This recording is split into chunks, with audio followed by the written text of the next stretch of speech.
Okay भाई done. एक दफ़ा तो हो गया सारी बुक रिवाइज। अब सुबह की नमाज पढ़ने के बाद मेरे पास होंगे 2 घंटे और उन 2 घंटों में मैं फिर से एक दफ़ा सारी बुक रिवाइज कर लूँगा और मेरा पेपर हो जाएगा झक्कास। I am very happy, very happy. यार मुझे ये समझ नहीं आ रही कि मैं तैयारी स्टार्ट कहाँ से करूं, क्योंकि मैं बुक का जो भी पेज खोलता हूं वो मुझे आगे से बस यही कहता है मस्ती करने है तू बाद आ जा, तू बड़ी राम मौत मना है, तेनू कुत्तिया नहीं खाना, तू बाद आ जा। क्योंकि मैंने आज से पहले कभी कोई पेज खोला ही नहीं। अब बस अल्लाह मियां ही बचा सकते हैं, ना कि ये बुक। वैसे यार एग्जाम्स की टेंशन लेने की एटलीस्ट मुझे तो ज़रूरत नहीं है, क्योंकि 20 नंबर के तो MCQs होने हैं। उसमें से एटलीस्ट अगर मैं लामा भी लगाऊं तो 10 नंबर तो आ ही जाएंगे। उसके बाद 2-3 या 4-5 शॉर्ट्स तो मुझे आते ही होंगे यार, इतना भी क्या गुजरा नहीं हूँ मैं। और बाकी शॉर्ट्स मैं अपने पास से लिख दूंगा, कुछ लॉन्ग भी लिख दूंगा। इस तरह 35-40 नंबर तो आराम से आ जाएंगे और मैं हो जाऊंगा पास। और वैसे भी सबसे बड़ी बात, एग्ज़ाम की तैयारी करने के लिए मैं अपने बचपन के साथी, अपनी हर मुश्किल में काम आने वाले साथी को छोड़ दूं? नहीं, ये नहीं हो सकता। वैसे भी पूरे 10 मिनट हो गए मैंने मोबाइल को हाथ नहीं लगाया। कहाँ है मेरा मोबाइल? आई लव यू जान। अस्सलाम वालेकुम। बेहतर मिजाज है, लाइफ हसीन चल रही है, फिट नहीं। जी मुझे पता है एग्जाम सीजन चल रहा है, तो इस दौरान लाइफ थोड़ी बहुत तो अपसेट हो ही जाती है। स्टूडेंट्स की लाइफ इसलिए अपसेट हो जाती है क्योंकि वो एग्जाम्स की तैयारी कर करके अक थक जाते हैं, और घर वालों की लाइफ इसलिए अपसेट हो जाती है क्योंकि वो स्टूडेंट्स के नखरे उठा के भाई अक थक जाते हैं। तो एग्जाम्स के दौरान स्टूडेंट्स की शक्ल लटकी हुई होती है। आम दिनों में तो यही स्टूडेंट्स फूल कहलवाते हैं, और एग्जाम्स के दिनों में ये स्टूडेंट मुरझाए हुए फूल कहलवाते हैं। अब एग्जाम्स के दौरान पाकिस्तानी स्टूडेंट्स की सोशल मीडिया की सर्च हिस्ट्री एक अजीबो गरीब मंजर पेश करती है। कमाल के फनी टोटे होते हैं, पढ़ के बड़ा ही हासा आता है। 1-2 दिन पहले मुझे एक होनहार लल्लूपंजुनी होनहार टॉपर स्टूडेंट की फेसबुक सर्च हिस्ट्री की जियारत नसीब हुई, तो वहाँ एक अलग ही माहौल था। वहाँ लिखा हुआ था, पढ़ाई कैसे करते हैं। अब फेसबुक के पास तो इस बात का जवाब बिल्कुल नहीं था। अब अमूमन हर बंदे का यही सवाल है कि पढ़ाई कैसे करें, तो मैं तुम लोगों को बताता हूँ कि पढ़ाई कैसे करें। सबसे पहले अपना बैग पकड़ो, उसे किसी ऐसे कमरे में लेके जाओ जहाँ आपके अलावा और कोई बंदा बशर ना हो। उसके बाद उसकी जिप खोलो, उसमें से किताबें निकालो और पास पड़ी टाकी को अच्छी तरह उन पे फेर लो, क्योंकि पिछले 1.5 साल में आपने एक दफ़ा भी बैग तो खोला नहीं होगा, तो इतनी अरसे में कट्टा मिट्टी जम ही जाता है। सो उस कट्टे मिट्टी को रिमूव करो और बुक खोलो, और बुक खोल के पढ़ो, याद करो, रट्टा लगाओ। सिर्फ यही एक वाहिद तरीका आज तक इजाद हुआ है जिससे पढ़ाई हो सकती है। इसके अलावा और कोई तरीका नहीं है पढ़ने का या पढ़ाई करने का, और ना ही आई थिंक के फ्यूचर में कोई तरीका इजाद होगा। तो भाई पढ़ाई पढ़ने से ही होती है, देखने से तो नहीं होती। तो फिर क्यों सर्च कर रहे हो पढ़ाई कैसे करते हैं? भाई यही तरीका है, पढ़ो। अब इसके बाद दूसरे नंबर पे जो सबसे ज़्यादा क्वेश्चन पूछा जाता है वो ये है कि जी तैयारी के बिना एग्जाम्स कैसे दें, बिना तैयारी के एग्जाम्स में पास कैसे हों, बिना तैयारी के एग्जाम्स में टॉप कैसे करें। बिना तैयारी के एग्जाम्स देना बिल्कुल वैसे ही है जैसे अभिनंदन बिना तैयारी के पाकिस्तान की हदूद में एंटर हुआ और वो जितना को अपने मिशन में पास हुआ। बिल्कुल अगर आप भी बिना तैयारी के एग्जाम्स दे रहे हैं तो आप भी उतना कोई पास होंगे जितना को अभिनंदन पास हुआ था।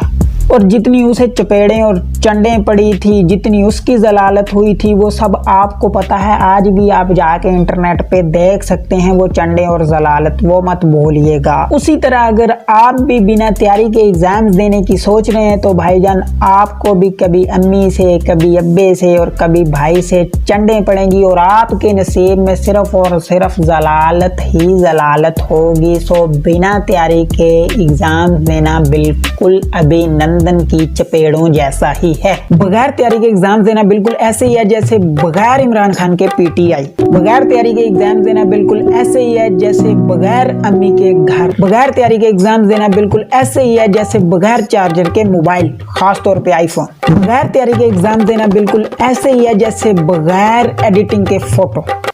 आए हाय हाय हाय चस्सा। तो मेरी जान सिंपल सी बात यह है कि बगैर तैयारी के एग्जाम देने में सिर्फ और सिर्फ जलालत, रसवाई और चंडे ही हैं। सो इससे अच्छा है कि थोड़ी सी तैयारी कर ली जाए, तैयारी करके अपनी थोड़ी सी इज्जत रख ली जाए बस। अब इसके बाद स्टूडेंट्स के दिल में से एक और दर्द भरा सवाल निकलता है और वो ये है कि पढ़ाई में दिल नहीं लगता, पढ़ाई में दिल कैसे लगाएं। लड़की के साथ दिल लगाना हो इनसे पूछो, गेम्स में दिल लगाना हो इनसे पूछो, टाइम बर्बाद करने में दिल लगाना हो इनसे पूछो, आवारागर्दी करने में दिल लगाना हो इनसे पूछो, फेसबुक, इंस्टाग्राम, यूट्यूब किसी भी जगह पे दिल लगाना हो इनसे पूछो। और वो जगह जहाँ दिल लगता है हर तरीका आप इनसे पूछ सकते हो कि इसमें कैसे दिल लगेगा, ये आपको फट बताएंगे। लेकिन सिवाय पढ़ाई में दिल लगाने के इन्हें नहीं पता कि पढ़ाई में कैसे दिल लगाते हैं।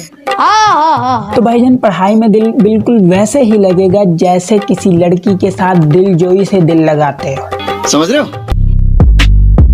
तो यहाँ हम आपको भाईजान 2-3 मोटिवेशनल पॉइंट्स छोटे छोटे बता देते हैं जो हमें पता है। हम कोई स्कॉलर नहीं है लेकिन जो हमें पता है हम समझते हैं। सो अगर आपको भी अच्छे लगे तो लाजमी अमल कर लीजिएगा भाई। क्या जाता है, नंबर 1 ये सोचें कि मेरा फ्यूचर जो है ना वो ना डार्क हो जाए। ना पढ़ने से फ्यूचर डार्क ही होगा ना, मतलब एग्जाम में फेल होंगे या अच्छे मार्क्स ना आएंगे, अच्छे ग्रेड ना आएंगे, तो अगर अच्छे इंस्टीट्यूट, अच्छी यूनिवर्सिटी में दाखिला नहीं मिलेगा तो ये सोचें कि यार मेरा फ्यूचर डार्क हो जाएगा। सो मुझे अपना फ्यूचर ब्राइट रखने के लिए पढ़ लेना चाहिए, चाहे आखिरी 1 महीना ही पढ़ लेना चाहिए, तैयारी कर लेनी चाहिए। तो शायद इस सोच से आपका पढ़ाई में दिल लग जाए। ट्राई करने में क्या हर्ज है, ट्राई करें। सेकंड नंबर पे ये है कि ये सोचें कि मेरे अब्बा जान, अम्मा जान की जो हलाल कमाई है, मैं अगर नहीं तैयारी करूंगा, नहीं पढ़ूंगा तो वो हराम हो जाएगी। वो पता नहीं किस तरह कमाते हैं, और अगर वो मेहनत मुशक्कत से नहीं भी कमाते, ऑफिसर हैं या कुछ भी हैं, लेकिन उनके पैसे हलाल तो है ना। तो भाई लोग अगर नहीं पढ़ोगे तो हराम हो जाएंगे। सो ये सोच लें, शायद इस सोच से आपका पढ़ाई में दिल लग जाए। ट्राई करने में क्या हर्ज है। नंबर 3 ये पॉइंट ज़रा हंसी वाला है, आप लोग शायद मुझे इस पे गालियां भी दें या मुझसे इख्तलाफ भी करें, लेकिन खैर अगर कोई समझे तो ये पॉइंट भी बड़ा कड़क है। ये सोचें कि यार अगर मैं पढ़ूंगा नहीं तो जो मेरी बंदी है उसके वालिद साहब मुझे उसका रिश्ता नहीं देंगे और मेरी बंदी मेरे हाथ से निकल जाएगी। तो शायद इस सोच से आपका पढ़ाई में दिल लग जाए या आप एग्ज़ाम्स की तैयारी में थोड़ा सा मशगूल हो जाएं और तैयारी कर लें, अच्छा ग्रेड आ जाए। ट्राई करने में क्या हर्ज है, ट्राई तो करें। नंबर 4 और अब तक की जितनी भी कन्वर्सेशन हुई है हमारी, इसका जो निचोड़ है, लास्ट जो पॉइंट है वो ये है कि अपना कोई मोटिव बना लें, अपने ऊपर कोई जिम्मेदारी ले लें। मतलब कि अगर कोई जिम्मेदारी होती है, कोई सोच होती है, हम पे जिम्मेदारी होती है, तो हम उस काम को बड़े जिम्मेदारी से करते हैं। तो इससे भी ये हो सकता है कि अगर आपका कोई मोटिव होगा कि यार मैंने ये करना है, ये पढ़ने से होगा, अगर पढ़ूंगा अच्छे ग्रेड आएंगे, अच्छे आगे सब कुछ होगा, तो फिर ही मैं अपने मकसद में, अपने मोटिव में कामयाब हो सकूंगा। तो आई थिंक ये भी एक अच्छा पॉइंट है कि आप अपना कोई मोटिव बना लें, अपने ऊपर कोई जिम्मेदारी ले लें। जब अपने ऊपर जिम्मेदारी होती है फिर बंदा हर काम को जिम्मेदारी से प्रेजेंट करता है, प्रैक्टिकल करता है उसका। ये 2-3-4 पॉइंट थे, हैं बड़े मज़ाहिया किस्म के, या मैंने बड़े मज़ाहिया किस्म से एक्सप्लेन किए आपके साथ, लेकिन अगर आप और मैं समझें तो यही मेन पॉइंट है, इनसे पढ़ाई में दिल लग सकता है। तो एंड पे एक छोटा सा पॉइंट और भी है यार, कि आप ये सोच लेंगे यार सारा साल तो चलो मैंने बर्बाद किया, या मतलब अय्याशी की, सब कुछ किया, तो 1 महीना आखिरी रहेगा, इसमें पढ़ के कुछ ना कुछ कर लिया जाए। तो 1 महीना बंदा आखिरी का भी अगर अच्छे से पढ़ लेना तो बहुत कुछ हो सकता है। तो ये सारे मेरे अपने ख्यालात थे, उम्र के ख्याल जो आपके साथ शेयर कर दिए। सो आप अब गालियाँ दो या मुझसे इख्तलाफ करो, आपका जो है ना वो एक ज़हन है। खैर पॉइंट्स अच्छे थे यार। सो आज के लिए बस इतना ही। अल्लाह हाफिज़। पाकिस्तान जिंदाबाद।